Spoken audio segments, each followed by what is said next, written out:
today's session is not a great deal about data science. I'm not going to talk about what data science is, what we do in data science, or the different algorithms. I'm going to talk about an ecosystem where data science thrives, right? And where, depending on the position or the kind of profile or the kind of project you're working in, how can you make your data science more impactful? Uh, just one thing, Santosh, window keeps coming in my screen. And I don't know what is that. Anyways, so I would want to start this session with a very brief, basic question to all of you. Okay, and you may choose to answer or not. So the question is, so what is the closest role you can think of, okay, similar to a data scientist?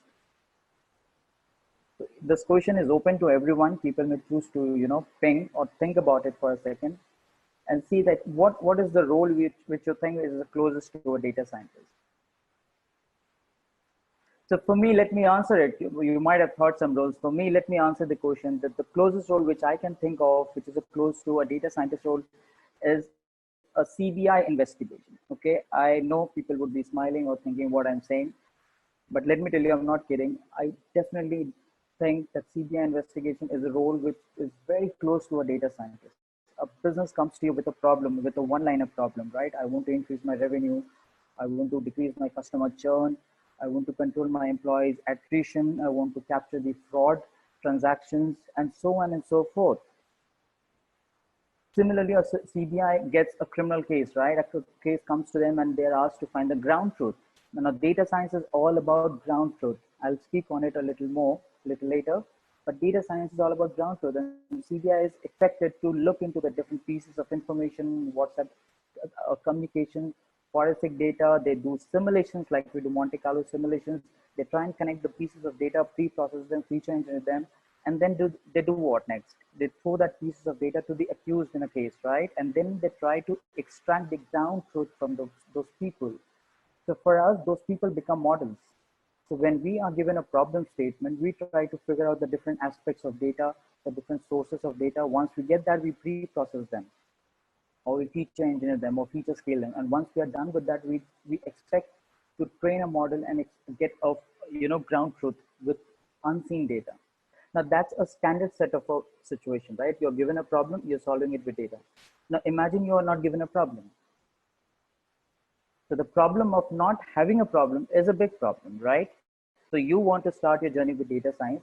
You have enrolled on this for a course at Insofre, or you're doing online courses, right? But you have no problem to solve, or a business hasn't come to you to say, hey, I'm having this problem. I want to increase my sales revenue. Can you help me? You don't have a problem statement with you. So the question is, how do you start your data science journey, right? In fact, this is a very basic question people have when they start the journey. In fact, this is the same question which I had when I started this, my journey with Insofre. And I see a lot of people still in the industry which keep coming, and we talk a lot, and the people think that how do we start this journey? So basically, what I have done and what I suggest to people is to do reverse engineering. You don't have a problem, you don't solve it, but you have data, right? You might be a civil engineer or mechanical engineer. You can be a guy who works in an e-commerce application. You can work in an insurance or a BFSI kind of segment companies, right? You can be working you can be a software engineer or a business analyst. You could be a network engineer, infrastructure engineer. No matter where you work, I'm damn sure that each and every application you work with definitely generates data. And what you have to do to start your journey with data science is to look into that data or application and try and figure out insights out of it. The moment you find insights, which are nothing but ground truth, you can try to, or visualize problems that, okay, this could be a problem in this area, and this is how I'm going to solve it. So that's how I started my journey. Okay, let's move on to this slide. So basically, data, when you have data, you can do two things with it. You can do one is insight, which is like the ground truth. Okay, and you present it in a way that it creates an impactful it creates an impact out of the actual values which are there in your application, or you use that ground truth values to train a model and create a decision model which helps you in identifying the future ground truth values, right? So the first problem, as I said, that you could not have a problem, and that is itself a problem. And when you do a reverse engineering to solve or look into the data or application you're working to figure out if there's a problem which you can solve. So assuming you have done that, right? Now, what is the next problem? Since you're not a part, or you could not be or may not be a part of a dedicated data science team, right? So you may not have access to a lot of things. You may not have access to cloud solutions. You may not have access to AWS or Google Cloud or Azure, or you may not have access or knowledge to infrastructure tools. You may not know what is a Docker or a Kubernetes, right? Or you may not know what is DevOps. So even if you say you have a data set, you did a reverse engineering and you found some data in your application and you try to build a predictive model, a product recommendation model, or a customer segmentation model, right? Or customer churn model. You fire your Jupyter notebook, right? And then what? So can you, do you think you can take that Jupyter notebook to your product team and tell them, hey, see, I have done this. Do you find it useful? People will not take interest. The major problem is people will not be interested in looking at your Jupyter notebook, even if you might have done a great work.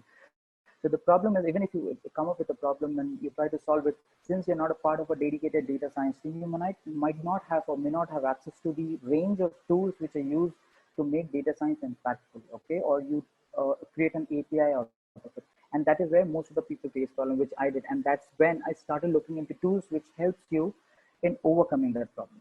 So two tools, there are a lot of tools. There are a plethora of tools in market which you can do, open source tools. I have precisely worked in two tools which I'll be talking about more today.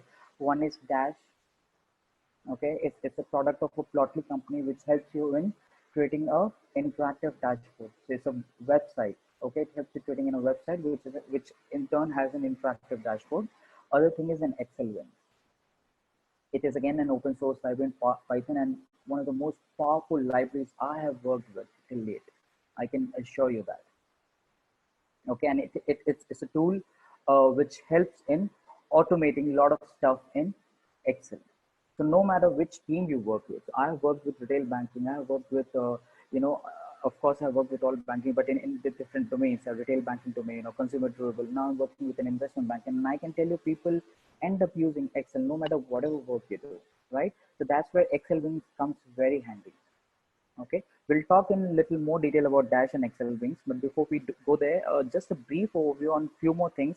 I see a lot of people talking about AutoML and they think that, okay, AutoML comes and they takes away the job of a data scientist. There's the common thought process people have, and I see that thought among my peers as well. But just to say, an AutoML is, I'm sure you people would know what is an AutoML. It's something which automates the process of creating a model, right? It also helps in creating the set of hyperparameters. It does random grade search or a breed search or a Bayesian optimization, right? And then it gives you a model saying, okay, hey, this is the data and this is the model which you can use with this set of parameters. But AutoML still requires a set of data, right? Now, that part of intelligence or that part of human intelligence, that cannot be replaced by a machine, right? So a business comes to you with a problem, you have to think through it, deep dive it, go to, so for instance, a business comes and say, hey, I want to increase my revenue. That's it, done.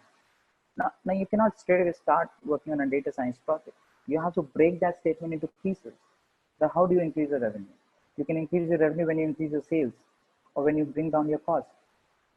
Okay, and when you increase your sales, where you can increase it, you have multiple channels. If you're a bank, you have a branch, you have a digital medium, you have areas where sale is high, you have areas where sale is low. Where sale is low, you have different types of customers. You segment the customers. Where you find the customers are not buying more or have low purchase capacity, you market them or you do campaigns. So there are a lot of thought process, lot of imagination has to go into it before you finally figure out that, okay, I have to look into this set of data or I have to pre-process this certain things, right? And then I start with mocking. So that's certainly, I would want to say AutoML is not about eating away into a data scientist job. And precisely, if I have to say data science, I consider those people who are actually writing this library as data scientists, right? People who are writing like scikit-learn or pandas, they are the data scientists. People like us who actually uses those libraries and try and solve a business problem, we are more of a data analyst. So the job of a data analyst will not go anywhere. That's what how I look at it. If you ask me 5 years down the line or 10 years down the line, things might be different, right? There could be more of automation. What the level of automation what we see today, it can be amplified to a great extent 10 years down the line. But there's also a certainty that 10 years down the line, new researches will happen and new fields will come up, and you have to keep yourself up to date. You have to keep learning in order to survive, your job, or keep continuing to do great work in the industry. So that's a brief about AutoML. This brings me to a business knowledge, and the next is digitization of web service. So business knowledge I've already told in brief, that so for in case of CBI example which I gave, if a murder doesn't happen or if a crime doesn't happen, a CBI has no business. What a CBI will do? What investigation will do? So simply if you don't have a business, a data scientist will have no job. And not only a data scientist, even a technology person, a tech guy, a full stack engineer, developer, they will have nothing to do, right? If you don't have a business. So this should make you feel that it's important to know the business. You should have a definitely deep domain knowledge, right? And it of course depends on the experience you are right into it. If you are a 1 or 2 year experienced guy, you don't need a deep domain knowledge, and even in interviews you don't expect to be questioned. But if you're a guy with 4 or 5 years of experience, you are expected to know that, okay, this domain has this particular aspect, or this business has that aspect. Okay, when you are say 8 to 9 year of a guy, or say in excess of 10 years of experience, you are expected to have people skills, you are expected to have domain, you are expected to have analytical skill, and you will be grilled in interviews. I have seen that, and if I take an interview of a person, I'll definitely do that, right? So that makes business knowledge important, because when you understand business, you come up with solutions, and that happens, in a very smooth way. It comes automatically. You need not put a lot of effort. And this brings me to the next point, which is digitization and web service API. So digitization or digital transformation is the talk of the town ever since this COVID has happened. And everywhere you see people talking about digital. But what is digital? So I would want to pause here, Santosh, and I would want people to just reply in a word, in a sentence or two, that what they think of what is a digital transformation, or what is digital, what people perceive, and why it is important from the perspective of analytics, how it is related to analytics. So I'll answer this, but I would want people to reply just quickly. Sure thing. Let's wait in the chat box, Sandeep. Like what they understand, what is digitization. I hope I'm audible.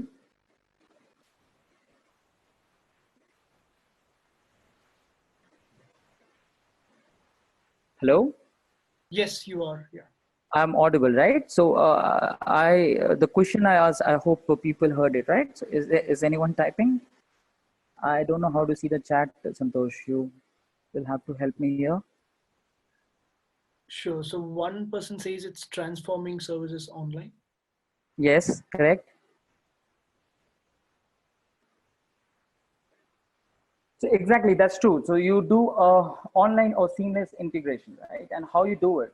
So let me give you a brief of what what a digitization is, and a perspective into it. So I have worked with, as I've Santosh told in the brief, that I've worked with multiple banks. I've worked with 2 European banks, and it was into a retail lending or a hire purchase kind of an application. Okay, and the entire application was built in mainframe. And those days, it was built in 1980s, 90s.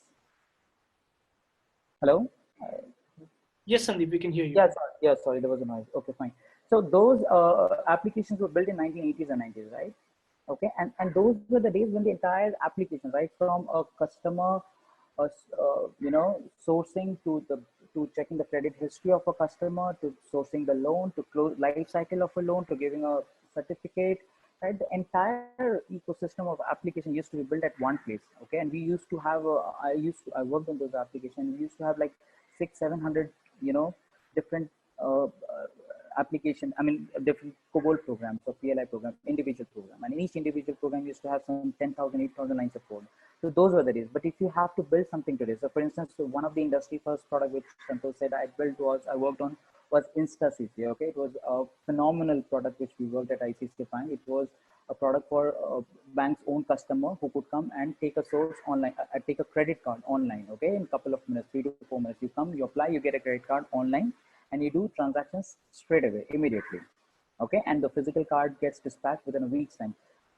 But to build that application, we had to integrate 20 to 25 different applications, right? Right. The customer has to log in first, and you see the customer is a bank customer or not. If the customer is a bank customer, we see what are the offers I can give a customer in for a credit card. Then I check the credit history of the customer, right? The credit history I take it from TransUnion or CIBIL. The entire so TransUnion gives a plethora of data. You give the customer's name, the address, the phone number, Aadhaar card, PAN number, and the TransUnion API service. I'll talk about a little more about web service API. So it's an API service, the REST API service of TransUnion CIBIL.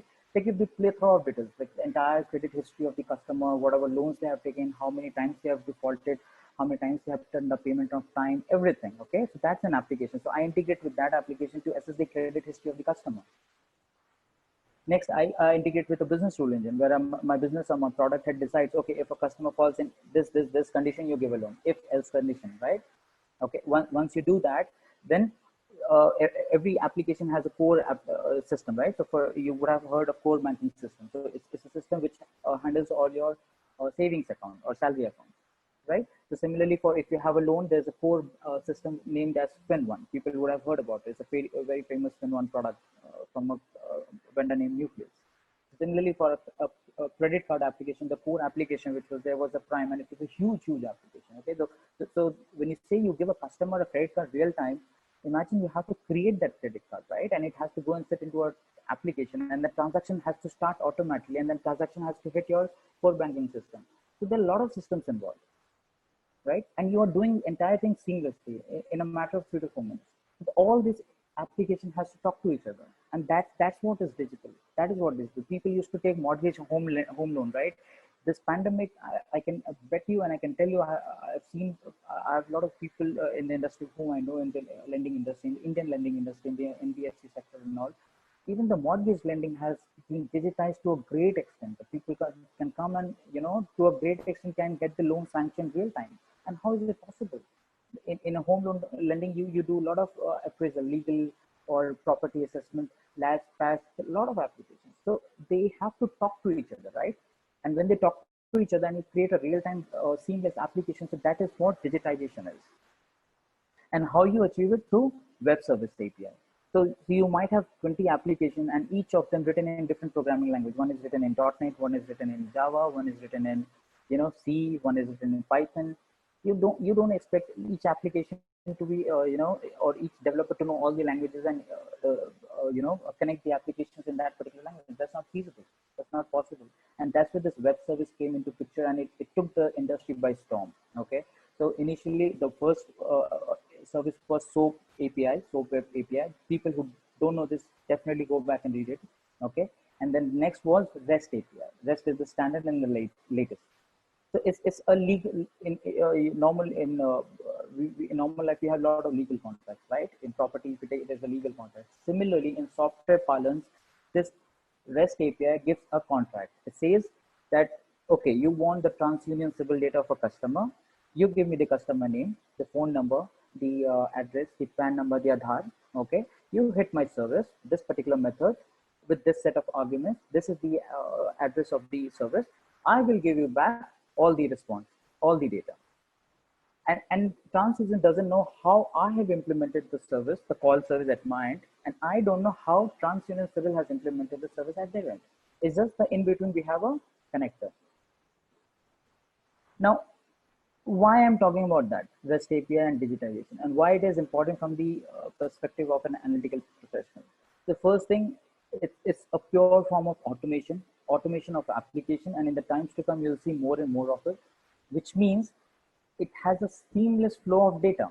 Now, when you're integrating 20 plus applications, each application has their set of data, right? And then there's a free flow of data which is happening across this application.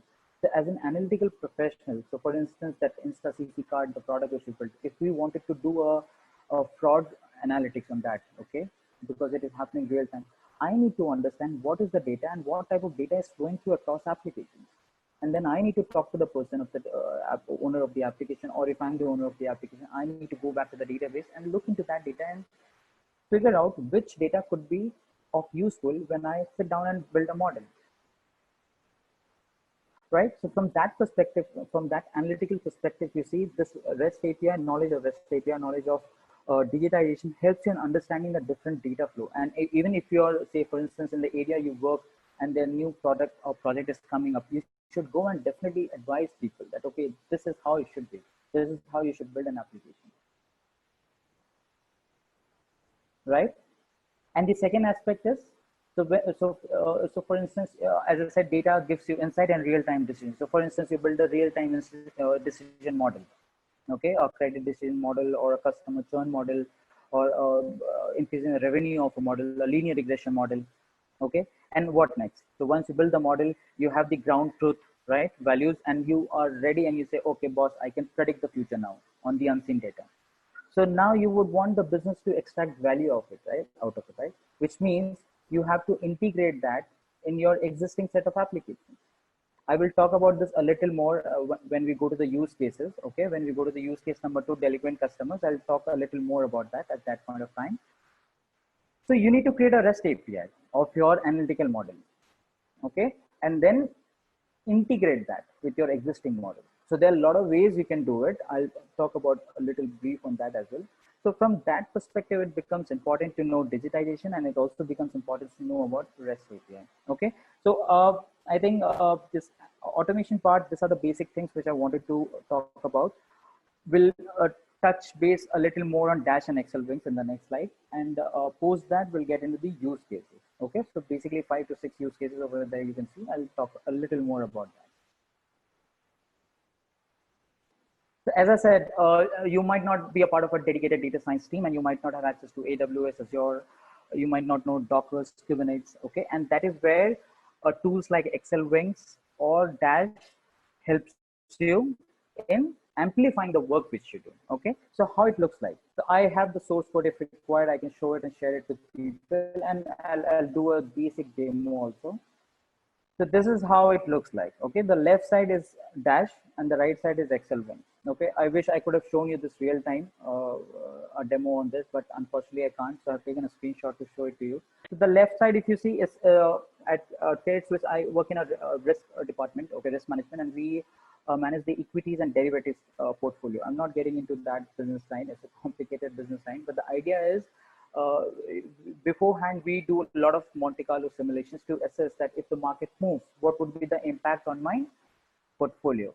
Or in layman's term, what is the impact on my profit and loss statement? If the market has seen a lot of volatility, right, in this pandemic, during this pandemic, and there are a lot of Greeks, or rather a lot of risk factors which comes into play when you do trading in derivatives. So I'm sure some people would know what is the future, what is an option, and it's not as simple as an equity. So a lot of variables comes into picture. So when you assimilate with all those features or all those variables, risk parameters, your P&L moves. Okay, and how people used to look at it was just a pivot table. They used to prepare a pivot table in an Excel, and then they used to present that the data with the traders, and then the data traders used to hedge their positions accordingly. So that is where I built this dashboard, okay, in Dash, and I gave a lot of options to choose from to the users. So for instance, they can choose the tenor. Okay, what is the tenor of the derivative instrument, or what is the risk factor? It is whether it is Q, Vega, or D spot. What is the region? Is it America? Is it APAC? Okay, or it's in European region. And parallelly, I have shown the week on week comparisons. If you see on the left side, you see a diagram on the left hand side and a diagram on the right hand side, right? And it shows the week on week comparison. They were just blown by this. This created so much of impact. I just wish I could have shown you, and you would have appreciated that fact that it's so powerful. Similarly, on the right side, if you see, it's a tool which I created on an Excel. As I said, whichever team you work with, you will end up using Excel, right? Whichever team you work with. Why not automate things in Excel? And moreover, as I said, so for instance, you build a model, okay, or say in a Jupyter notebook, which you cannot take to your product team. So you can integrate the entire piece of thing in the Excel, give a button and ask the user to click and get the results. And that is literally possible. So this, the right side image which you see, it was a similar kind of a process. I'm not getting into the depth of that process, but it's a similar kind of a process which my analysts used to do at Credit Suisse, and they used to spend 2 to 3 hours doing that. So I sat with them, understood the entire process, and automated everything in Python. Okay, and gave this it with list of buttons, and all they had to do is to just click on the buttons, and the backend function was was doing the work in Python. And the process time, the SLA time came down from 2 to 3 hours to just mere 20 to 25 minutes. Now that was the kind of improvement. So what I did was a pure automation. What you can use this for, automation plus analytics also. So you can use this to amplify the work what you do in a Jupyter notebook. Okay. So Santosh, with this, I would want to give a small demo. Okay, on Dash and Excel Wings, uh, and then maybe we can have a few questions from the people if they have the candidates, and then we'll move on to the use cases. So Sure thing. Sure. yeah. Yeah. I hope my screen is still visible. Let me, so that's good. I hope people can see my screen, right? Yes. Yeah. Right. So when I said a dash, when you create a dash interactive dashboard, it's a website, right? So it is a website like this. You'll have, this is your local host. You can deploy it into a server, okay, and you can share it across with people. What it does, it creates a dashboard with the data which you provided, and it helps you into deep dive analysis. And how, I'll show you. Okay. So for instance, this is a plot which shows the life expectancy of people against the GDP per capita. And this is done for different geographies. So you see Asia, Europe, Africa, America, and Oceania. Okay. And over here, if you see, the different years are there. So you can choose any particular year and the graph changes. Okay. Next, if I hover over the points, right? If you see, it will tell you that life expectancy, it will tell you GDP, and it will tell you the, the continent or the region which it belongs to. Okay. If I want to filter, I don't want to see Asia, you just click on it, it will go. You click on things, it will go. So that's the kind of interactive, feature is there in Dash. Okay. You want to deep dive. So this looks a very clustered point. I want to deep dive. I want to look into the data more closely. What I can do, I can just select this and it will pop up. Okay. And you can do further analysis. You want to go back, you just double click. You want to take a photo, share with the people, click on this. It downloads and gives you an image like this. Okay. So this is a very simple application, and creating this application hardly takes less than 50 lines of code. Okay. If I have to show you, so this is the, I hope my PyCharm window is visible, Santosh, Yes. Yes, right? sir. Yeah. So this is the kind of coding it requires, just this piece, and it is so powerful. It is very powerful. Just this. So basically, this is a decorator. Python gives you a feature called decorator. People would know. And Plotly as a company came up with this Dash product, and they created this decorator and this single piece. So whenever you create a website, what you do, you build the front end part, you develop the front end part, you develop the back end part. Okay. You have backend engineers, and then you integrate it. So even for creating a basic website, it takes months, and that is where the innovation Plotly company has done over here. So just with this callback, you give the output. So here, if you see, this is my output, which was my figure. Okay. And here is my input, which was my year. You choose the year, and with this, just 2 lines, you integrate the front end and the back end, and this is called callback. Okay. So you choose any option, and then the graph keeps changing. So this is a very basic application. If I have to tell you more advanced features, I'll just show you with respect to analytics. If you go to the website, and moreover, it has support for everything. It has support for all languages. Python, it has support for R recently they launched. Initially it was done for Python. They have support for Julia and Jupyter notebook as well. You can use it in Jupyter notebook as well. Now, for instance, you build a model, okay, an NLP, and say word to vec model. I'm sure people would know what is a word to vec model, and you have vectors of closely related data, and you want to showcase it. You can directly integrate with with a Dash application. So that's one area. You have done an object identification, okay, a detection kind of a problem. You can integrate that with Dash. You can do clustering. So for instance, MNIST data, you take 1 to 9, and you do that TSNE clustering, and you want to visualize this. Okay. You would have done this in Jupyter notebook, but how about putting into a website? You directly integrate it with Dash and share it with the business users, right? Predictive analytics, right? This is a typical time series forecasting using Facebook's Profit Library. I'm sure people will appreciate it. A lot of people have used Profit, I'm sure. Think about it. You build a model using Prophet and integrate it with, Dash. I'll show you a couple of them, how it looks like. Okay, voice computing, of course, you can do, and API integration as well. So I told you, right, REST API or API. So you create a model, okay, a decision-based model, and you have to use it in real time, okay, or the model has to serve the ground truth value for the unseen data. You can integrate that model with the dash application dashboard. So how it would work, it would in the front end you would see the unseen data, you choose the unseen data, and the moment you click the button, or not even click the button, the moment you choose the options in the backend, it will trigger your REST API. Okay, it will get the ground value and it will return you back in the front end. Seamless integration, right? I mean, you don't even need AWS or GCP, Google Cloud, to start with.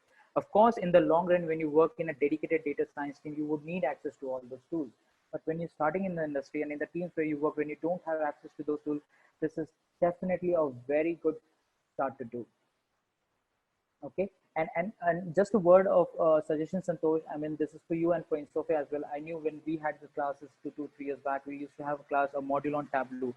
I think you can do a class on Dash as well, because the way they are developing and the kind of developments they are doing, it's really taking the industry by storm, and they're really giving a very good competition, to all the market players, like whether it's Power BI or Tableau. So with that, I'll give a small demo. Maybe we can look at which one we want to look at. Let's look at what to write.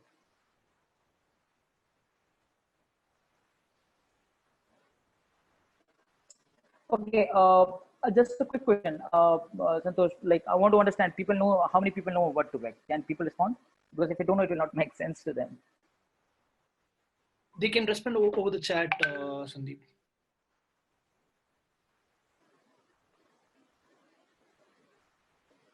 Don't know.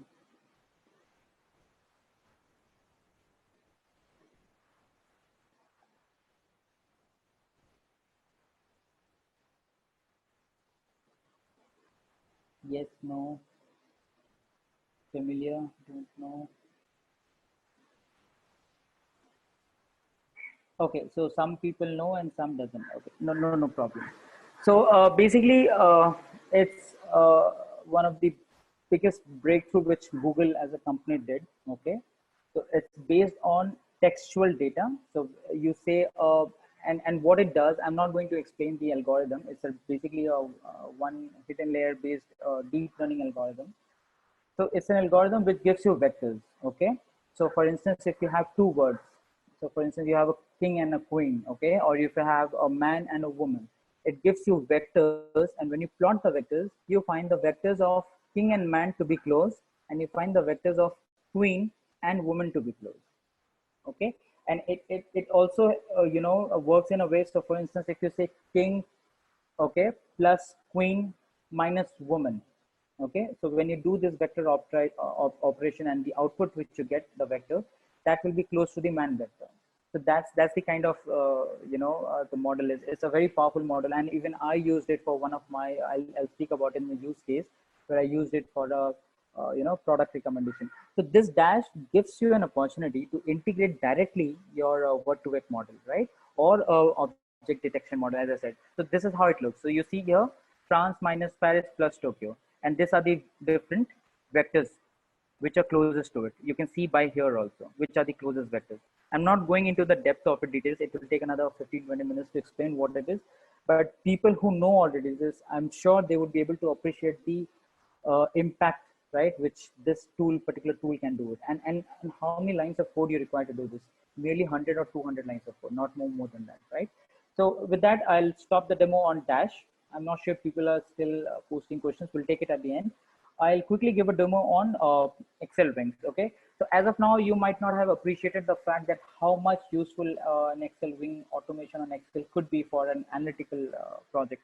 Of course, for an automation, you see a great value. I see a great value. Okay, to be honest, from an analytical perspective, I'll tell you how it helped me in one of my use cases. But for now, I'll just give a quick demo on how an Excel Wings looks like. So I hope my Excel screen is visible, Santosh, right? Yes, Sandeep. Yeah. I can't see the top option. Just let me wait.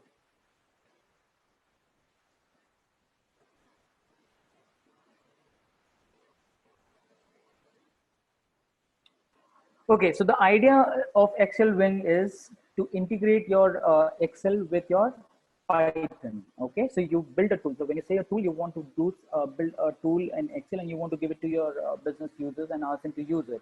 And in the process, you want some backend processing to happen. So if I have to look into the Visual Basic window, so these are the programs which I have written. So for instance, I'll start with this. Okay, so this is a simple basic Python script. Okay, which is connected to this function. Okay, and it passes the path of the Excel sheet. Okay, so if I have, so what I'll do, I'll connect this button to this particular macro, math calculator. Okay, and it's just a demo. This numbers is just a demo. So Santosh, can you just tell me a number, a big number, any big number? 1,000. Okay, and can you tell me a odd number, maybe a single digit odd number? 9. Sorry, 9. 9. Okay, okay. When I click this, so what it does, it goes back, triggers a Python script. Okay, does all the processing, does all the calculation, and displays the number over here, which you can see. So for 9, 999 is the closest multiple of 1,000, right? It calculates the numbers, and if you see the sum, it will be 999. Okay. Anyways, across you can see diagonally also, it will be 999. So it's a basic property of mathematics. Is I've just built it for a demo purpose. The idea is that you can use this button to trigger any Python script. So what it does, the moment you click it, it goes back and connects to this script. Okay, and this is where I've used Excel Wing. I hope you can see over here, right? And this connects to this different functions, does all the calculation, and at the end it dumps everything into the Excel with this part. Okay, now you can question me that, okay, if I have to build a tool and if I have to give it to my user, of course there's a dependency of Python installation, right? You would have you would require to install Python as a user in your system, and I don't want to do that. So people coming from Java background would know what is jar, right? You create an archive of your components. Similarly, you can create a single file installation of your Python. So this script which I've written over here, my math, okay, I can use something called PyInstaller and freeze that into a executable file, which is an exe. So if I go back again here and you can see here, so this my math script, okay, it is converted into a mymath.exe file. And exe, anyone would know what is an exe, it's an executable file. And what I have done, I've kept it at a common location, which of course you have to ensure your product team have access to, okay? And you go and connect to that macro, which is your frozen 2. So the moment you do this, and say for instance, if I change this to 5, okay, and if I run it, so this will take time because it's a compressed version, right? And here's the output. So if you do this way and give the sheet to anyone in your team, okay, they will be able to run this sheet without requiring Python, okay, and that's how I achieved this one. So if you see on the right side, which I have already showed, right, the 4 buttons, so each one of them have a Python script and everything is frozen, kept at a common location, which had access to, and all they have to do is just to click on that, okay, and all the processing happens. So this is a classic case of automation in Excel Wing, in Excel sheet, and in fact I'm working to create a tool where you might not have to do the entire data pre-processing in a Jupyter notebook, right? People get a data set and they immediately fire a Jupyter notebook to look into the data set. I'm working on a tool where you can do that entire thing in Excel with just a click of a button, okay? And I'm also writing an article and probably it will it should get published into Medium. So once it is done, Santosh, I'll share it with you. Maybe you can share with the people and across and so forth, right? So with that, I come to the end of the first part, okay?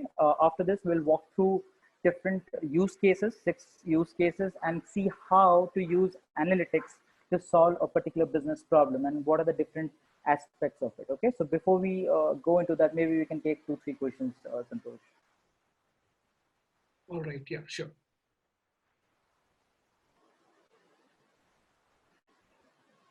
Okay, so how did you integrate, one question from Manish Barnwal, how did you integrate the Excel with Python when you clicked on calculate numbers, and can it be done to integrate with Java? So first of all, this is done through, okay, let me go back to this thing. Let me go back to that Excel. Okay. Sorry.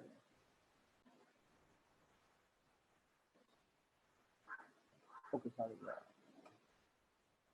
Okay, I hope my screen is visible. So Excel Wings is a library which is written in VBA, and people would know VBA is a language which was brought by Microsoft. Okay, and it integrates, it works as a coding language, and it has an internal integration with Excel. Right? You need not, you don't need an editor. In fact, the editor which you're seeing right now is a VBA editor. So what Excel Wing has done, the owner, the author of this library, Felix, is the author. So what he has done is he has written a function like this. Okay, so this is the entire function, if you see. Okay, so for instance, you can see the run frozen Python, which I used it in my module. Okay, I'll show you that. You can see here, run Python frozen. So what that person has done, he has written this entire piece of code, which we need not to understand in VBA. VBA interacts with, one side it interacts with an Excel, the other side it interacts with Python. Okay, so basically it bridges the two worlds. It creates a connection between Excel and Python through this Excel Wing. The detail, the function which is written over here. There are a few more aspect, config related aspect, which you need to do. So for instance, if you want to start with a new Excel Wings project, you can go and write Excel Wing quick start and give the name of the sheet. Okay, and it will create all this backend. Or if you're starting new, so for instance, if you see this Excel sheet over here, there's a tab, right? Excel Wings tab. To get this tab, there's a way how you can do it. So that is where I'm writing that article in Medium, wherein the details are there. But yes, Manish, this is done in Python. Okay, this Excel Wings has support in Python and in our programming language. I'm not sure. I think I unshared my screen by mistake. Yeah, just a minute. Yeah, so I'm not sure if this has an integration with Java language. Probably not, but of course you can have an integration with Python and in R, and it's pretty easy. In just mere 50-60 lines of code you can do this. Okay, so okay, let's take the other. Can we integrate Dash with any other data source such as RDMS? So Dash is a way of showing things in a website, right? But under the hood, everything is written in Python, right? It's a Python programming language. So let me show that code again once more. So this part is the connector. I hope my screen is visible, right? So this is the Dash connector part. But when you write this function, when I'm writing this function, okay, or if I have to look at some other thing, okay, this is a small one. Yeah, so let's take this example. Okay, so this is the part where you do all the data pre-processing. You create the layout. You do data filtering. So basically, see when you click on any particular filter, it is filtering the continent over here. So basically, the point is this is the Pythonic. This is typically Pythonic part, right? So here you can write. I wish I could have shown you the actual implementation which I did at Kaisos, which I cannot. So there, I had a different script written which goes and connect to the database. Okay, JDBC database or Oracle database, whichever you have Py or ODC or ODBC in Python library support. You can do anything. I mean, even for Dash and Excel Wings, you can do anything. You can connect to a database. You can do a web scraping. You can connect to a website and get the data from there. Okay, you can do an analytical model. You can do a data pre-processing. Whatever you think of, you can do it. And at the end, when everything is done, you just dump the data either into a Dash website, or you dump the data into an Excel, treating an Excel as a website. Okay, so that's also the point is you can do any database connection. Yes, it is possible. So I think Santosh, I think we are running short of time. It's already 12:45. I have 6 use cases to cover. So let's quickly jump into the use case. Right? Yes, Sandeep. Yeah. Okay, cool. So this is the first use case. Okay, so customer segmentation so I'll quickly run through in the best interest of time.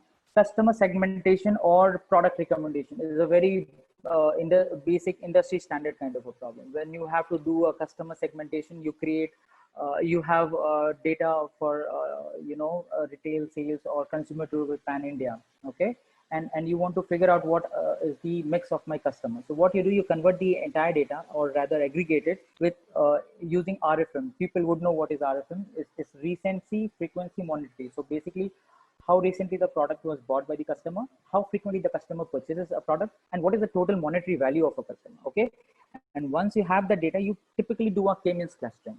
Okay, and if you see one of the diagrams on the left, it shows the three clusters. So if you see cluster 0, it has high frequency of purchases. Okay, it has high monetary value, but it, and also the cluster shows the product is bought recently. Okay, so this might show the customer base of, you know, loyal customers who frequently buy and recently they buy products. If you see cluster 2, okay, the frequency is low, monetary value is low, and the recency, if you see, is very old. I mean, they bought the product very long time. This could show you the churn customers, right? The customers who are not buying products from you. If you see cluster 1, you see the frequency is low, monetary value is low, and recency is latest. It could be new customers. So this is a very standard, it's nothing new which I'm telling you. Even in product recommendation, you have word to word model, right? So for a customer coming and buying in a store a t-shirt or shorts or shoes or a cap and a bottle, you convert this into a text, okay?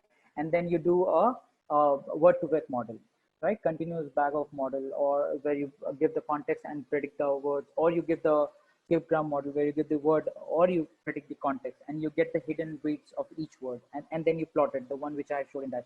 So this is a standard way of doing things. Okay, you will find open source code in Google everywhere. The idea is, and of course the covariance market risk model, which I've already spoken about.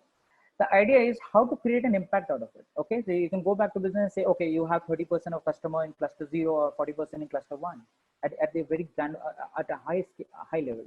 But what I did was I integrated both these pieces of information of output of a model into a dash. Okay, dashboard, interactive dashboard using dash, and I gave the user an option to choose an area or city or region. Okay, or the stores where the people are purchasing the product, and what is the mix. So for instance, you're using the dashboard as a product and you chose Mumbai and Chroma stores in Andheri, for instance. Okay, and when you choose that model, you have the unique customers who have visited that particular place or the model, or the store. You take an aggregation of it, right? And you go back and see which are the common products which the person has bought in that area. So you show the similar products using the word to web, or you show what is for that particular store, what is the mix of customers, how many customers are like my new customers, or how many are churn customers. So for instance, in Mumbai, Andheri itself, one store may have high number of churn customers. Okay, and the other store might have a very good mix of new customers and loyal customers. So the marketing campaign for these two stores will be different. It cannot be same, right? So that's the difference it makes when you put the things into a perspective, you put into a dashboard and give the user to choose. At the back end, you do whatever you want to in Python.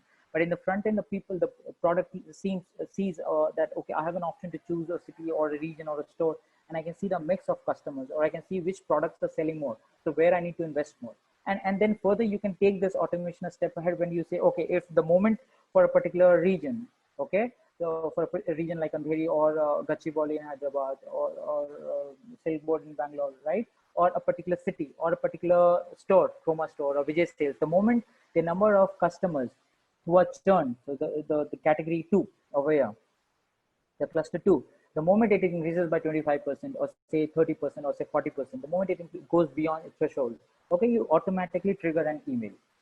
An email gets triggered to that product head of that area or the regional sales manager, and they can immediately start looking at it. So you're not building any a decision-based model. This is not a decision-based model. You're not predicting ground truth. You're just giving an insight that what has happened already, that has already happened.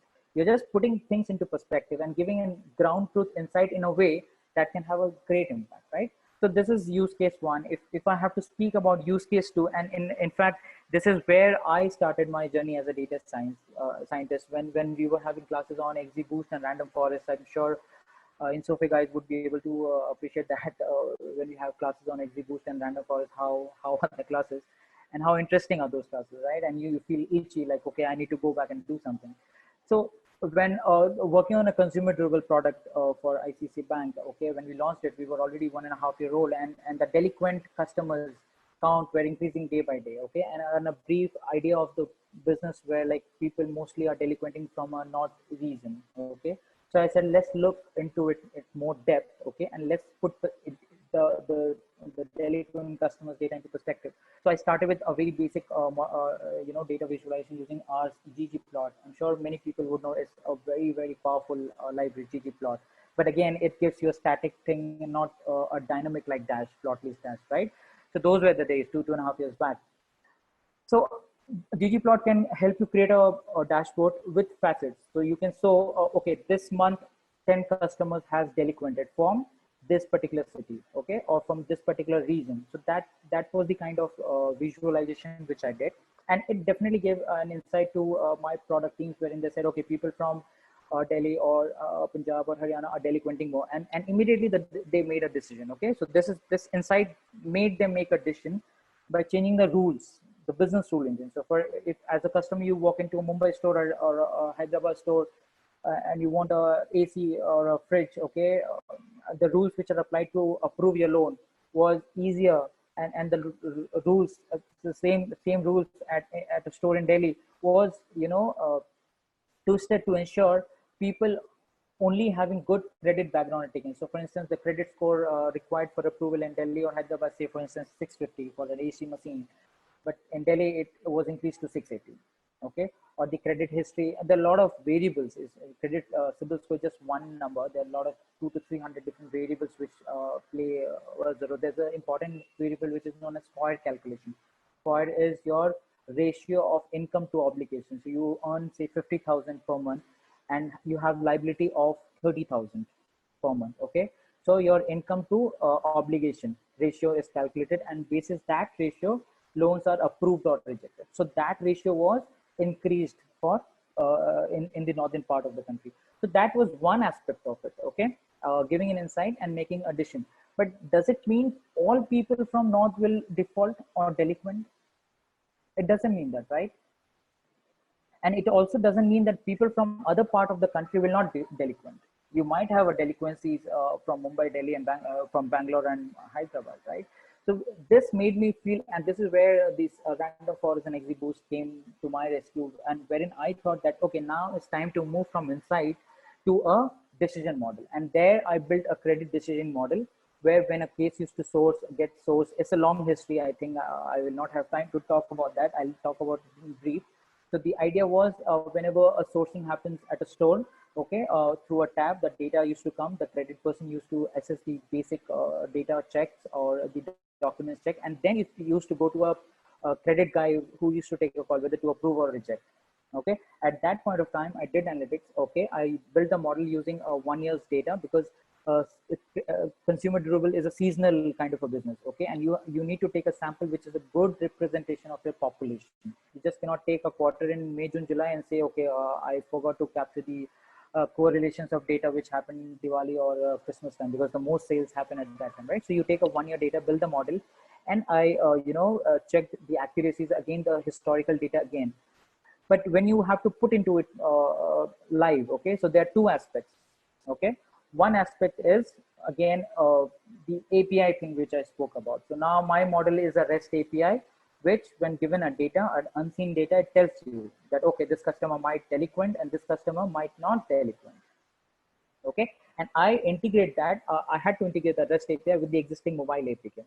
So that was only possible because of REST API. Okay, at that point of time, we created an API. We took help from another team at the bank, and they helped me with creating an API using AWS, which they were working on. So that is one aspect of it, right? Other aspect is ground truth. So when you say the historical data, you know the ground truth, right? You know, okay, say for 1 year, I have 1 lakh transaction which has happened, for instance, and out of that, like say 20,000 people have delinquented, for example, just a vague number, right? And you use that model to train it. Now your model is ready to predict the ground truth on unseen data or even future data, right? And you use in real time, and your model starts saying, okay, this particular customer who is standing in a store and saying that, okay, I need this AC, the data has flown, the data has come to that model, and the model says, no, this customer might delinquent, and I will not give the loan to that customer. Okay, and the other record might come, and the model says, okay, this customer will not delinquent, so let's give the loan. Say in a particular month, the model says 100,000 people will not delinquent, and you give the loan to.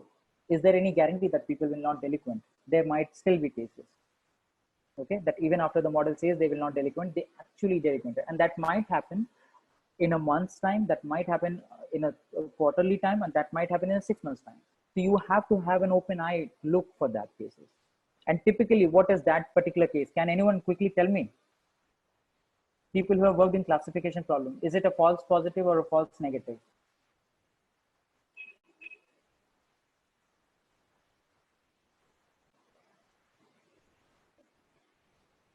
Can anyone tell me, is this a false positive or false negative? Exactly, this is a false positive. So the model said it's a positive case, but actually it turned out to be negative. The customer delinquented, right? So you take this learning back and you retrain the model, okay? And this is how, this is a continuous process. And this is where people don't get the idea, because normally when you do online courses and all, and you attend online hackathons and loan prediction problem, if you Google, you'll get hundreds of problems with ready-made data, right? And you do the modeling and you have an umpteen test data, you just calculate the accuracy and you're happy, you're done. But that is not how it works in an industry, right? And similarly, there could be cases of false negative, that you said that a customer can delinquent, okay, and the model decide, okay, I will not give the loan. The bank says, okay, let's not give the loan to the customer. But you never know, that customer might be a good customer. It could be a case, right? You never know. So these are the challenges when you run in a real-time decisioning model, and you come out of your classes and your hackathons to a real industry project. These are the kind of situations you will be put into, and you are expected to come out of it. And that is where you would have heard people saying that data science is an art, data science requires storytelling, and this is where you have to go back to your business and convince them that, okay, this is how it's going to work, right? And that's when they'll take a call that, okay, let's use this in production. So with that, let's move to next use case, which is okay. A manufacturer API issue, again, a business use case in consumer durable. So what happens when you walk into a store and take a loan, okay, and assume your case is approved, say by the use case model tool, the loan is approved, okay. And at the end, so before that, just quick thing, do you understand how it works, zero cost EMI business works? And this is why I've been telling since starting, you need to understand the business context, because that is how you solve problems. If you listen to this use case, you'll really appreciate that fact. So no cost EMI, we are all used to take no cost EMI products, be it on Flipkart or an Amazon or into a store. But has anyone ever thought how no cost EMI works? And what is the profit model, and how a company gets a profit when I am not paying any interest on it? So I, as a customer, walk into a Chroma store and I took an AC machine, and ICICI Bank or Capital One or Bajaj Finserv said, okay, you can take a loan, no down payment, zero down payment, 20,000 cost of the product, 10 months, you give me just 2,000 rupees. Okay, and I just give 2,000 rupees to the financer, and the financer gives 20,000 straight away to the dealer, which is Chroma. So what is the benefit for the financer? Say ICICI Home Finance in this case. What is the how they are earning money in this case? So they get the money from manufacturers. So if you have taken up AC of Samsung, okay, so Samsung gives 1% or 2% money, okay, as a profit or a margin to ICICI Bank, and that is called subvention. So it's a big concept, and it's really important to know these things, because that is when you will understand problems and solve it. But the problem and how it used to happen. So ICICI Bank said, like in the month of July, I sourced 1,000 products from Chroma store in Andheri, for example, or Gachibowli, okay, and I gave all the price amount to the dealers, which is Chroma, for example, and the customer has taken the product home, and each month the customer is giving back the money to the financer, because the loan is created with the financer, ICICI Bank, okay. There the customer might pay, or the customer might delinquent, wherein the use case 2 comes into picture, wherein you create a model to ensure that delinquencies are low. Now you keep giving back to the money, monthly EMI to the financer, and so for the 2,000 products, the ICICI Bank, the margin for them is the 1%, 2% rupees, which the manufacturer gives, right? So at the end of the month, ICICI Bank goes back to Samsung or Panasonic or Xiaomi or LG and says that, okay, I have sold 2,000 products this month from this store. please give me that money, because that is my profit. What manufacturer does, they keep a condition over here that, okay, fine, you sold this 2000 products, with one person say the amount comes out 5-6 lakhs. Okay, your investment could be 80-90 lakhs. Okay, because 2000 is huge, the ticket size will be 10 to 8,000. So the manufacturer says, okay, I'll give you the 5-6 lakhs rupees of your invoice, but there's a catch. The catch is that when you sold that product from the mobile APK, I will give you an API service. You will have to trigger that REST API service. Okay, there should be a call which should come and trigger my service. Okay, and there should be a entry record in my service for that particular invoice.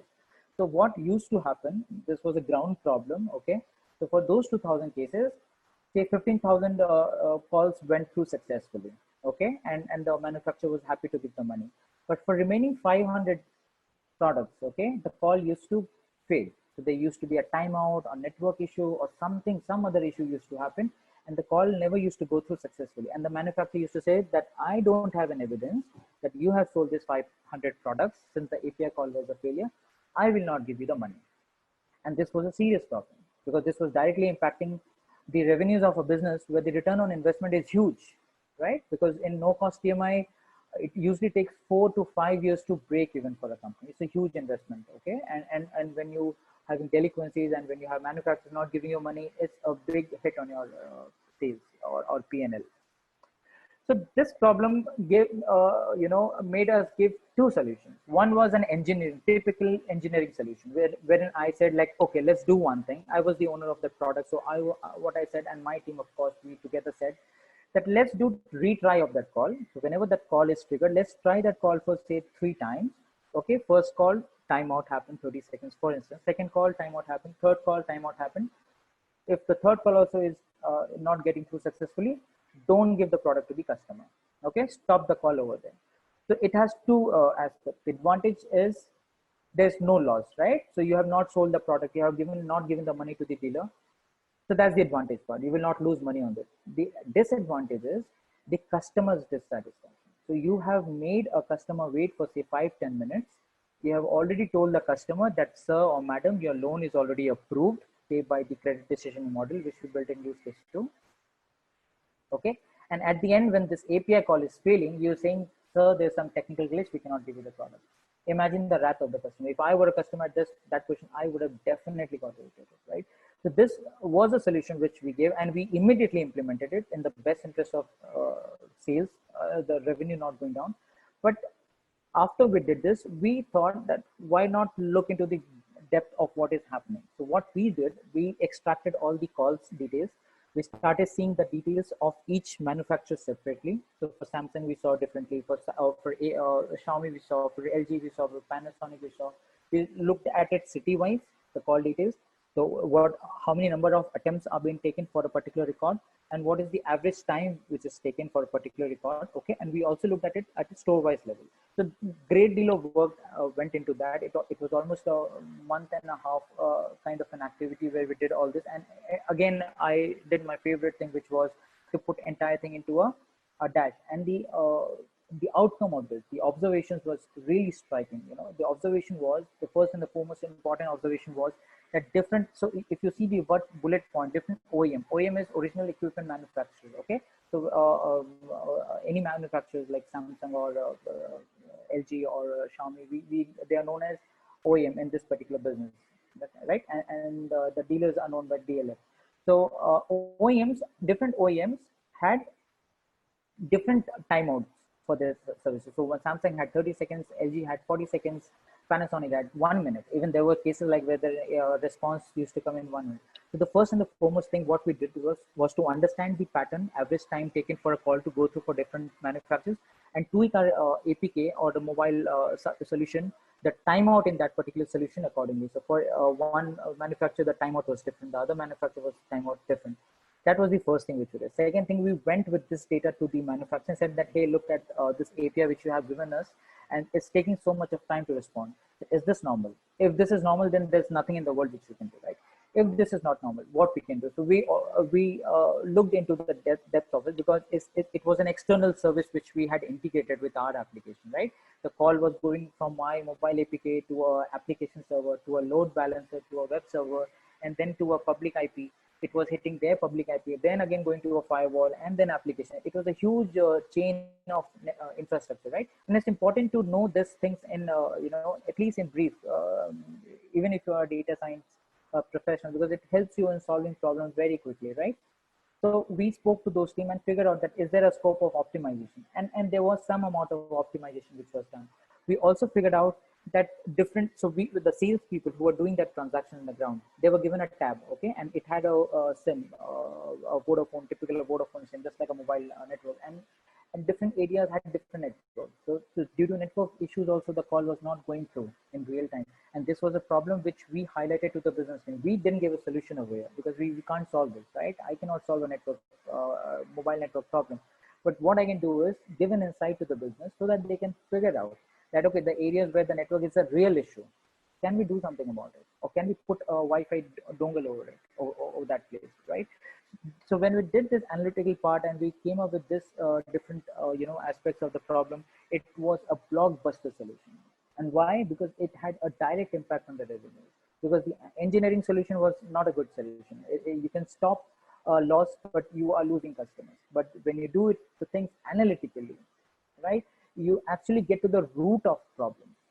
You do deep dive analysis, and you figure out the problem and you solve it. Or even if you don't solve it, you highlight the problem to the business, and that's the major role of a data science professional.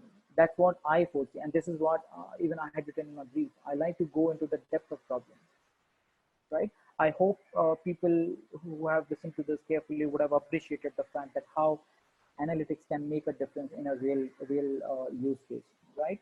So with that, I'll quickly go to the next use case, which is with use case 4, which I did at Credit Suisse. And here you will appreciate the fact that how I used Excel wings, okay, that Excel tool which I was telling you repeatedly. So the problem statement was, we work in a risk data over here, risk team, and people need market data regularly, okay, and the Bloomberg API comes with a heavy cost. So all the traders across London and US offices, they are given all the, even in Mumbai Worli office, they're given Bloomberg API access, wherein they can access the market data. Each trader has a single enterprise license. So that license couldn't be given to our analysts, right? It was a shared access, and people used to fight over access to it. So I thought of solving it, but how? So the data was available in some other open source website where you have the data. There was an internal application MDS which had a very primitive website, but again, it had the data. It had a way to source the data from different sources and put into a place. But since it was a primitive data, people were not would not find it very useful to look at it, right? So I thought of building a simple web scraping kind of a tool wherein you source the HTML file with a beautiful soup, or you do a Selenium automation, and you put the data into an Excel and give it to the users. I also wanted to do a sentiment analysis. Just quickly speak on Writer. So people would know how we do a sentiment analysis on a textual data, right? Naive or the SVM, you train a model and then you predict on the unseen data. So there's something, a new algorithm which has come into market, which is known as Weather, and it works in the way human interprets a particular sentence. So my idea was to so from the website where I wanted to do the web scraping, okay, for every stocks, be it Amazon or Microsoft or Tesla, because those were the stock which was going sky high during this pandemic time, and we used to have week on week analysis of that. So that website, Finviz, is an open source and a very good website for people who are interested in equities. They can look into that. It had the news articles sourced from multiple places, right? Be it Bloomberg or Reuters, right? Different places. And it for daily, it used to collect the articles. And what Weather does is it looks into a text and gives you a sentiment, whether it's a positive, negative. So how it works is, so for instance, if as a person, if I say this is good, okay, you would perceive as a good positive sentiment. If I say this is good and I write good in capital letters, so you would give a more positive score. If I say this is good with 3 exclamations, you would give a higher positive. That's how we human interpret things, right? or if I say the restaurant is good, but the service could be better, right? So in a typical ML model, if you do a sentiment analysis, it fails to capture this particular sentence and say that this is not entirely a positive sentence, that the restaurant is good, but the service could be better, because it finds better as a positive word. What Weather does is it looks for all positive or negative sentence and sees that is there any negation flip which is happening before the sentiment. So for but the service could be better. Better is a positive word, but if you go 3 words before better, you see a negation flip happening with the user but. It captures those kind of nuances, okay, and gives you a positive. It's a very powerful library. So I wanted to do that sentiment analysis. I wanted to give the ticker. Ticker is like stock, doing a web scraping and giving the data to the users. But the problem was the web scraping was not allowed. Unfortunately, I was not allowed to do web scraping. There were a lot of issues in proxy and firewall settings. My request was not going outside. Okay, even in an intranet site, which I said as an MTS application, I was not allowed to do web scraping. So in such a situation, okay, you know there's a solution and you want to work out, but you don't have a solution. You're not allowed to do it. How would you tackle it? So quickly, if anyone can answer me, how would you tackle this? You know, you can do a easy web scraping using a beautiful soup or a request dot get URL or Selenium browser automation, but you know you're not allowed to do it. So how would you do it? Can anyone? I'll just wait for a few seconds. Can anyone quickly answer? What would you do it?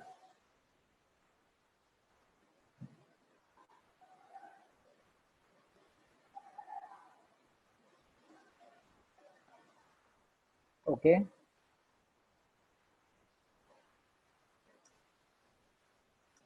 Okay, so no answers. Okay, so I solved it. Okay, and this is I'll tell you how I solved it, and this is where you will appreciate why you need tools beyond data science, why you need tools like Dash and Excel Wings or other tools which can help you, you know, come out of situations where you are stuck.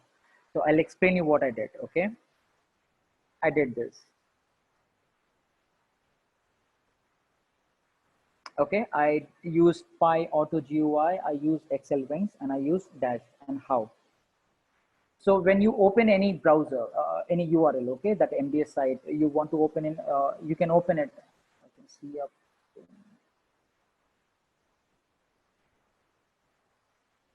Okay, Sunil is saying it should be possible to get the data from company reports and other news articles, which is in the public domain. Exactly. So when I said FinViz, it's a public website, but I am not allowed to do web scraping. There's no API. How would you? So when you run that beautiful soup.get or URL.get URL and you give the parcel as HTML, that function will not work. That is where the problem is. So it is there. You need to understand the network or infrastructure also. So how it works, your application, the call from your system goes to your local application. From there it goes to a proxy or a firewall. From there it goes to a load balancer. Okay, and from there it goes to their proxy. So basically the proxy, exactly, using some third party of some proxy application. And exactly, Shubham, the call was getting blocked at proxy. So the call which was originated from my system, my VM, it was getting blocked at proxy, and I tried a lot of things. Okay, I even spoke to the IT team and I said, please, you remove the credential thing. Okay, but they said like I cannot do it. This is not allowed as the you know, company policies. So the calls are not getting beyond the proxy. Okay, so that is where the problem was. So what I did is, you can open any website, whether it was an MDS or an FinViz, okay, in a Google Chrome, right? Anyone can do it. And you can right click on that website and save the web page as an HTML page. Now that's not web scraping, but that's something which you can do and no one can stop you from doing it. You can obviously open any website in a browser and just right click and save it in an HTML file. And the moment you save it as an HTML file, you can read that HTML file from pandas, okay, read.html file, and you have the data as a data frame, and you are the kingmaker now, right? People will appreciate that fact. So once you have data in pandas, you can do anything, and that's where the crux is. So what I did is, I used PyAuto GUI is a powerful library in Python which helps you in automating the keyboard strokes. So when we type the keyboard, right, all these strokes, whether it's volume up and down, Control S, Control V, Control C, you can automate everything. So what I did, I built an Excel. I wish I could have shown you that sheet, which I can't. The Excel sheet had a button. I gave you the demo, right? So there was a button and there were two fields where I asked the user to input the ticker or the stock or index which they want the historical data to look into, okay? Or I want to do the sentiment analysis for that. And the time duration, which time duration they want to look into the data. So this were the input parameters. And I gave a button with a frozen Python thing, which didn't require them to install Python. And all they had to do was to click. The moment they click on that button, in the backend, a Python script got triggered the way I had shown you in the demo. That Python script using PyAutoGUI triggered a Chrome browser. Okay, it opened that FinViz or MDS URL with the parameters. Say for the ticker is this and the date is this. I hope people would know a dynamic URL, right, wherein you pass parameters using ampersand. And I use F string. Again, people would using Python 3.6 would appreciate the fact that how powerful F strings are and how you can combine different variables to create a dynamic URL. So I used F string, and using PyAutoGUI, the backend script opened the browser with that particular URL. It waited for 10 seconds for the page to load, and then using again PyAutoGUI, it automatically clicked on that browser right click button. Okay, it saved as an HTML page, and the process got completed over there. The moment the page got saved as an HTML, and it saves in the same location, because in Excel, when I had showed you, right, when you trigger the function in VBA, it passes the path of the sheet also, right? So wherever the Excel sheet is, the HTML file will get saved over there. And the moment HTML file is saved, the Python reads that HTML file, get read.html file, get the entire data in the same Excel sheet. And next what I did, the entire data I put into a tab, created a new tab. That you can create a new tab also in Excel thing. Put the entire data over there, and I also exported the entire piece of data into the dashboard. Okay, there's something called data table. I didn't speak about it. If you look into Dash, do look into data table, because it helps you in exporting the entire tabular or matrix data into the dashboard, and you can filter on each one of them, and you can move forward and backward. So this is what I gave it to them. The advantage was that any user could use it, and any ticker they could give as an input, and the URL opened accordingly, and they got the entire piece of data. Now someone can argue like, why you need to do all this automation? Why can't you download the entire, you do all the browser automation at your end and get all the data and dump everything and give it to the users? But it will be a heavy data, right? I don't want to do, I don't know out of say 1,000 stocks, which particular stocks data a particular user is looking at. And I don't want to do that heavy lifting work. I want to give the control to the user and then give the sheet and say, hey, look into this sheet, use the ticker data which you want, use it as a input parameter in the Excel, trigger the button, a browser will open, an HTML page will get saved automatically, and pandas will read the data, Python will read the data, keep it in a new tab, okay, and also export into a dashboard using Dash as a dynamic data table where you can filter. I mean, they were like in awe of that service. Okay, so when I did that, so it was a kind of a POC, you can say, right? It's a POC, because the way, it's not the ideal way of doing work for sure. This is not the right way of doing it. But the point is, when you're stuck and you don't know how to push the management, right? Because when you're stuck, you don't know how to showcase your work. So you use these tools as a tweak, and you create a POC and give it back the output to the management and say that, listen, if I get a full-fledged web scrapping access, scrapping of websites, internal and Excel, I can build such powerful tools. And in the flow, in the risk management flow in our Mumbai office, almost 40 people uses the Bloomberg, and they fight with each other on the shared access. So if I could build such a tool, each one would be able to use them independently, and the impact is across 30, 40 people, right? So when I went back to the management with this, it went for multiple rounds of discussion, and they somehow put pressure on the networking team and saying that, no, we need to enable web scraping. If not for external, it's a sophisticated bank, there are a lot of regulations which you cannot break. So eventually I was not allowed to do a web scraping for the external side, but at least for internal side, okay, which was not allowed previously, I could do web scraping of that, and I could build powerful tools. So this is the kind of innovation, or thinking out of the box solutions you need to do when you're stuck with a problem. You just can't say that, okay, I know pandas, I know scikit-learn, I know XGBoost or random forest, and I'm a master of artificial neural network and I can do everything. It will not work out. Those are the skills which Sophie will teach you, right? Or you learn it from the digital medium. But how do you apply it? And how do you come out of problems? It's all on yourself. And if you work, mostly you'll work on, if you work in a data science team, most of the time you will end up working as an IC role. IC is individual contributor role, right? And when you are faced with such problems, you have to come out of it on your own. You can discuss with your peers, but eventually it's you who have to come out of it. And that is where tools like this, right? Excel, Wings or Dash or Pi Auto GUI, or there are plethora of other tools which I haven't spoke of today. You use those tools and come out of solution, and then you sign like a star when you get. So for instance, I got the access of web scraping, and I did multiple tools using that. And it was pretty easy. You can do a batch processing, you can do an online processing. So that's the kind of innovation you should look forward to do, right?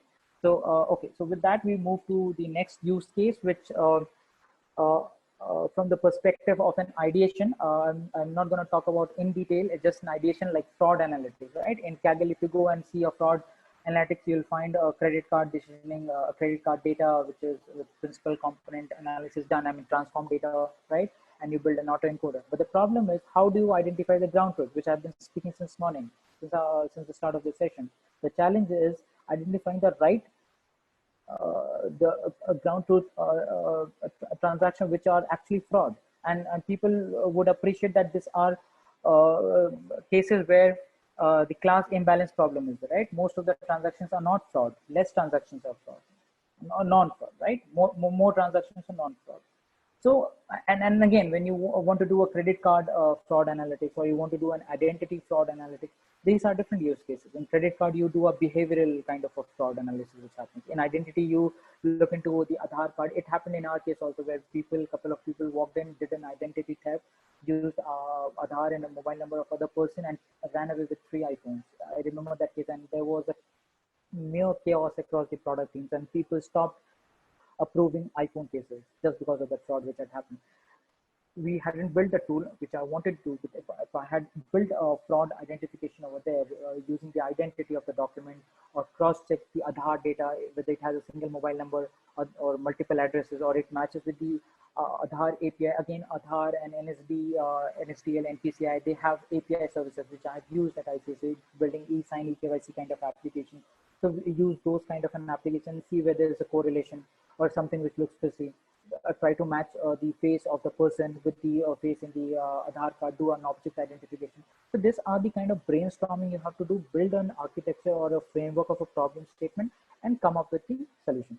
So in fraud, or you have in insurance industry, you have the major problem is claims, like people put forward fraudulent claims, right? Or people purposefully put more amount to a claim, or there are cases where there is no treatment which has happened and still a claim has been given. There are cases where this kind of frauds happen.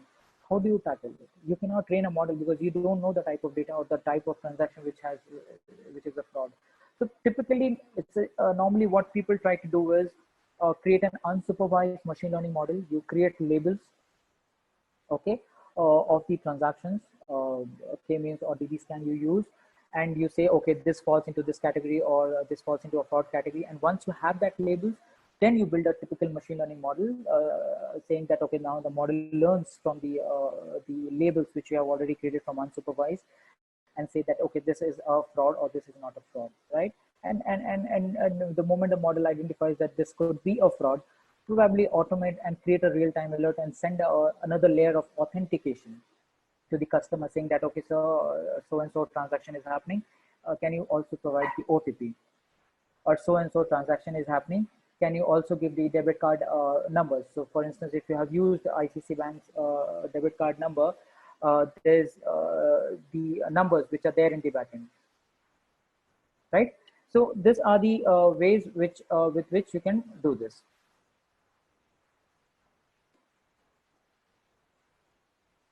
Okay, so with this, we'll go to the next use case.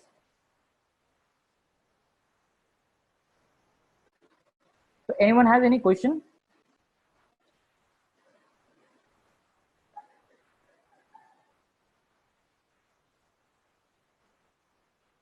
How ML can be used in trading? Shubham, Python is used, Python and of course ML is used in a great deal in trading. Okay, there are a lot of applications. in algo trading or in back testing. We also do back testing. I would have liked to speak a lot. Maybe you can touch base with me offline. There's a huge application. ML is used a lot, okay, in trading strategies, in predicting stock prediction. A lot of this huge application in trading. In fact, uh, uh, maybe I can suggest you a few groups which you can follow on LinkedIn, and you can see the kind of advancement which is happening. So of course we can do that offline. Okay, so with that, I'll go to the last use case for the day. Okay, and as I have been saying since start that if you're not a part of a data science team, you should do reverse engineering, right? You should look into the data and see if you can find an insight. And this is a classic case of doing that. Okay, so this data is of course of a personal project, but the project which I did when I was managing the consumer durable project was, so in CD application, we used to release our APK. Okay, we used to fortnightly update our APK and give the product team used to give the training to our salespersons. Okay, so in such retail business of consumer durable, there's a huge dependency and huge challenge with the salesperson, because the salespersons are like 10, 12 past guys. Okay, and you don't know the behavior. Sometimes the behavior erratic. Okay, sometimes they themselves do a fraud. It has also happened that they themselves have done a fraud with a product and ran away. Okay, so it's important to capture their behavior. It's important to capture the presence of them. So there's another way to capture their presence in stores is like you do an object identification of their t-shirts and see how many times or what amount of time they are available in a store. Because my product teams, even my senior product head, on every weekend, physically walk into a store and see how the sales guys are doing. So that's the applications you can do. Coming back to this WhatsApp case, so every fortnightly, 2 weeks, every 2 weeks we used to release APKs and we used to give training. The product team used to give training, and the sales guys used to ask a lot of questions. And even after the training, when in real time the APK was getting rolled out and used, they used to put a lot of stupid or foolish questions. Sometimes they used to do foolishly, sometimes they used to do it willingly, and sometimes they were genuine cases. So the idea was to look into the WhatsApp, and this was entire everything was done through a WhatsApp group, which we had a dedicated WhatsApp group of tech guys, the product guys, the project guys, the digital guys, the sales guys, the regional sales head guys. Okay, everyone.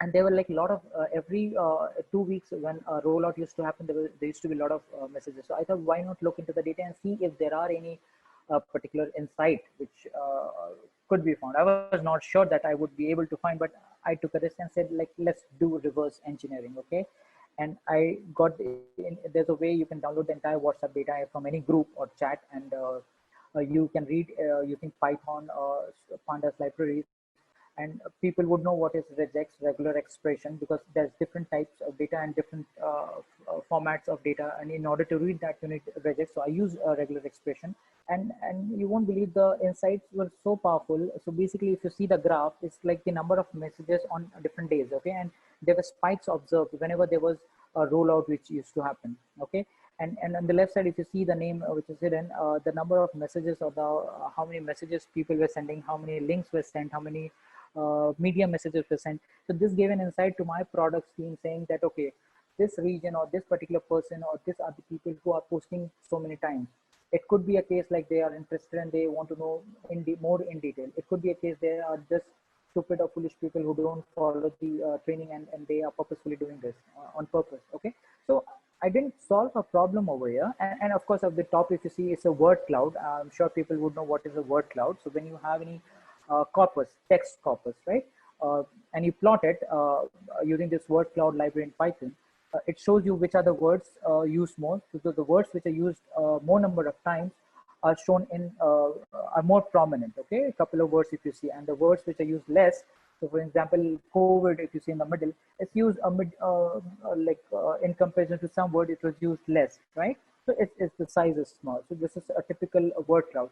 So the idea, as I said, was not to solve a problem, because I didn't know if there was a problem. The idea was to look into the data, get an insight, and see if this gives some meaningful insights to the product. And when we got back to the business with this insight, they really found some interesting aspects of some salespersons or some regions, and they used to do typical audits, and cross questions. And so this is how you can, without thinking a lot about that, how you can start your data science journey, or complaining that, okay, I don't know how to start.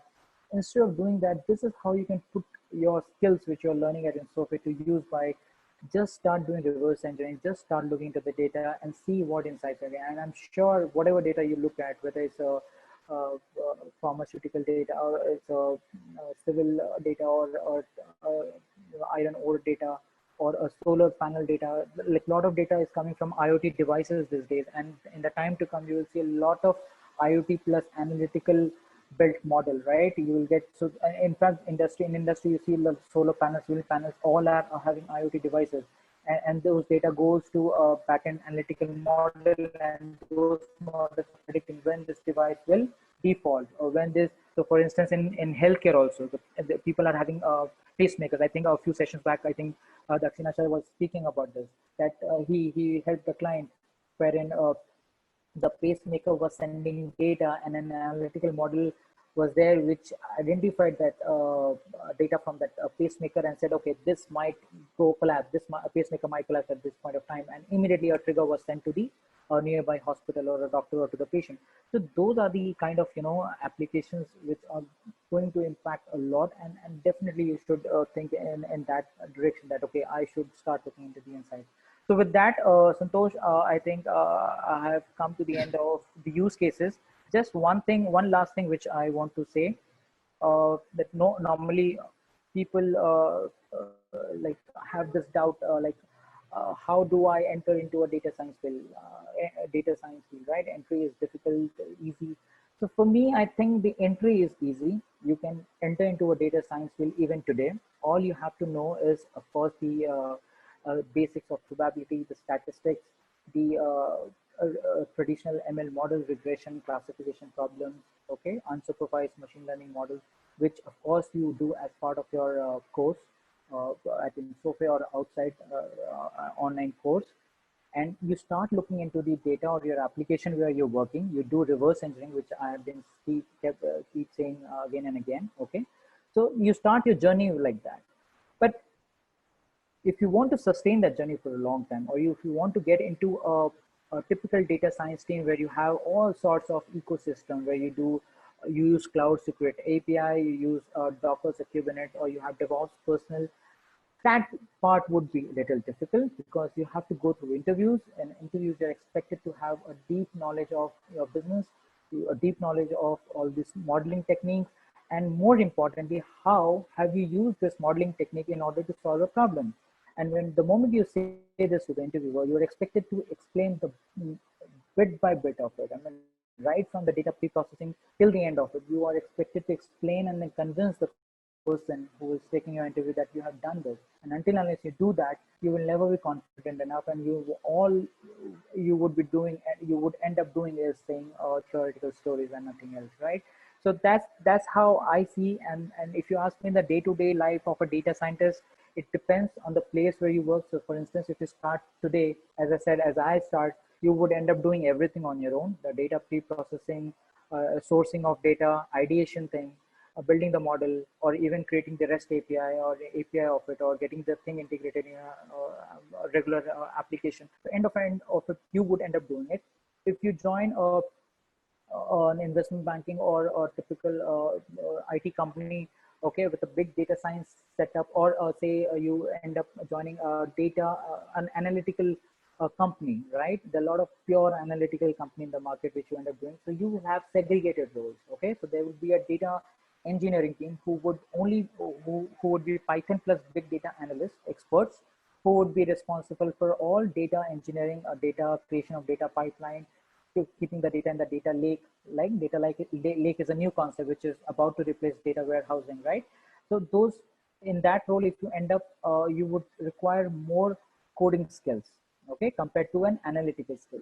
If you end up into a data science kind of a team, you would there you would get more exposure to Jupyter Notebook tools, where you could create the models, where you could do all the data pre-processing, whatever you've been learning about, and mostly you would be spending 80-90% of your time in data pre-processing, and then you went create a model, a decisioning model, any kind of a regression or classification model. And then you have a DevOps kind of a team or data infrastructure team who takes your model.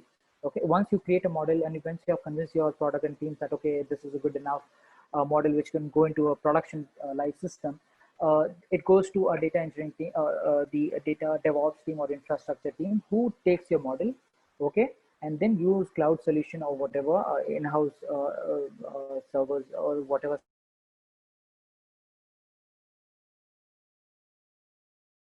setup they have, private cloud kind of a setup, and then kind of team you're working with or the place you're working with, you would end up in a typical role in this entire data science ecosystem. So yeah, so Santosh, I think I have done. Maybe we can take a few questions from people and then we can wind up. Sure.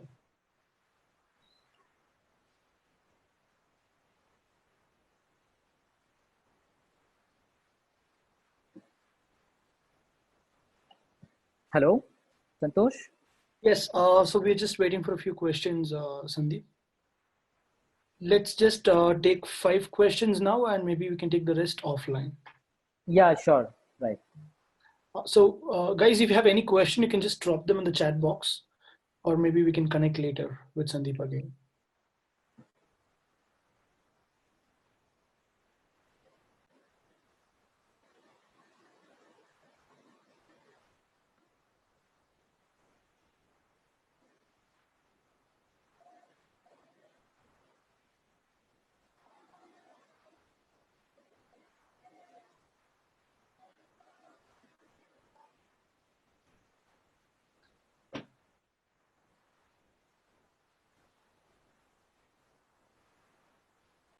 Okay, I guess Sandeep, they would need some time to think about a few questions and type. Let's do one thing. I'll collect all the questions from them and maybe Yeah. get back. Yeah. So Sunil Nair has one question. How is the deployment of machine learning models done in an investment bank? Is there a separate team? It depends. So typically, I work on a covariance engine, as I said, okay, and the entire model is built in R, okay, and the purpose of the model is to predict the impact on profit and loss, the PNL of, and which I had put into a dashboard. So that model doesn't require any deployment, okay. That is entire thing is written in R. It runs the entire script runs for say 5 to 6 hours or sometimes 7 hours midnight, okay, because the portfolio is very huge and a lot of simulations are done, Monte Carlo simulations, and then at the end the numbers are put into an Excel sheet. A pivot is used by the person, or the data is used in your dashboard. But if you want to build so even an investment bank has a retail arm, right, or even an investment bank has a risk team which helps assess the traders, and they do the prediction of your stock market movement or the trading strategies, whether it will work out or not. So in those cases, of course, yes, a deployment is done. And see, no matter where you work on investment banking or retail banking or in insurance or e-commerce, the idea is same. You do a decision classify kind of a model, okay, or an insight, which is the first case. So if the moment you build a decision classify kind of a model in a Jupyter notebook or PyCharm, at the end, the objective is to create an API. And why API? Because as I said about the TransUnion example, that API is a software contract between two parties, right? One party sends the data in one format, the other party sends back the data in as expected format. So that API will expect a test unseen data in a particular pre-processed format, the same pre-processing which you did in training, right? I hope you will understand that. And the API will give you back the response of the prediction. Now, why the deployment? So first of all, why we need to deploy this REST API? Because we need to scale it up, right? So tomorrow, say 1,000 hits might be coming to that REST API, or say 2,000 hits. So that server should be able to handle that many risks, right? So in that perspective, you need a load balancer. You need 5 application servers, and then web servers, and then a database. So that REST API goes and gets deployed in that particular setup. So when AWS or Azure or Google Cloud, okay, or even a Panini, there's a cloud solution which takes your model and deploys it, okay, into the cloud platform. Eventually, they do this. They put it into a server architecture with a load balancer. So no matter you work or in an investment bank or, as I said, in any other team, there will always be deployment. And yes, of course, there will be a separate deployment team, because we don't want to focus or put our energy on that. Even at ICICI, when I the decision classifier model which we deployed, right, using an API, because to be honest, I didn't knew how to do that at that point of time. I was not exposed to cloud solutions. I had the idea, I know how things work, but I didn't have the exposure. So I took the help from that team and they helped me. So it's okay not to know that. Even in interviews, if you go, okay, and people question you, it's okay not to know how to deploy into your analytical model into cloud solution and get an API out of it. Okay, reason is most of the places you will find a dedicated team. Okay, the main aspect of any interview, what I foresee is understanding of business and how would you or would you be how could you create a analytical problem and a solution out of a given business problem. And in fact, in interviews, I can tell you from my experiences, in interviews, they will give you use cases. They will give you, okay, I'm an NBFC and I'm launching a person product loan tomorrow. And I need to understand the interest. I need to decide what particular interest rate I should set. Okay. I should set interest rate in such a way that the customer should come and take the loan, and I should set the interest not high enough so that they should not take the loans from me and take it from my competitors. So you need to do that kind of profiling, right? So so the idea is to understand the analytics and the business context. That is more important compared to how you deploy it. It's always good to know how to deploy and even get a hands-on. I think AWS conducts a lot of webinars. I think these days they are doing a lot of webinars on how to use their platform. It's good during this pandemic. You should go back and learn those skills. But then, yeah, the main idea is to understand your business context and how to use analytical solutions over there. Is there a way, Excellency, thank you, Radhakrishna, is there any way to get in touch with an offline? Definitely, you can reach out to the career team at Insope, Santosh, Nidika, and the team, or you can reach out to me through LinkedIn. I would be more than happy to, guide or help with whatever knowledge I have, and in turn learn from you guys as well. Well, thank you so much, Sandeep. I think let's take others offline. Yeah. So we would truly appreciate the time you have taken to deliver such an interesting and informative session. So I believe this has also provided a great deal of substance for our students to take away from the presentation that you have provided, along with like all the use cases and examples. So thank you so much, and thank you very much for making it to be a very lively afternoon with these people. And thank you all participants for keeping the session very much engaged. So let's connect back offline. You can also reach Sandeep Burnwal on his LinkedIn and get to know more about the industry. So thank you so much, guys, and take care. Stay safe. I shall provide the recordings to you guys by next week. Thanks, Santosh, and thank you all.